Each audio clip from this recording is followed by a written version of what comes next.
قرية قراج شرقي الكردية. أهالي القرية من عشيرة ديدان، وهي تعتبر مزرعة لقرية حساجك. عدد سكانها حوالي 150 شخص تقريبا، ومساحة القرية 200 هكتار. تتبع إداريا لمحافظة حلب منطقة إعزاز ناحية مارع، حيث تبعد عن حلب شمالا 17 كيلومتر، وعن إعزاز شرقا 28 كيلومتر، وعن ناحية مارع جنوبا 11 كيلومتر خط نظر.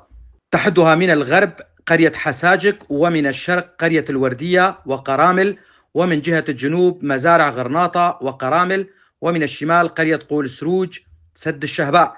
من العوائل المعروفة في القرية عائلة حسينو وعلي. تشتهر القرية بزراعة القمح والشعير والعدس، وزراعة الخضروات الصيفية مثل البطاطا والبصل والخيار والبندورة، ومياهها الجوفية وفيرة، كما فيها كروم الزيتون والفستق الحلبي والعنب والتين. الأهالي أيضا يقومون بتربية المواشي مثل الغنم والماعز، وأيضا تربية الدجاج البلدي. بعض الأهالي يملكون مناشر حجر. وصلتني هذه المعلومات من السيد محمد الأحمد، وهو من أبناء المنطقة، وأنا ألقيها بصوتي. أنا علي عبد الله كولو، محام من منطقة درباسية. كل التحية لأهالي قرية قراج شرقي.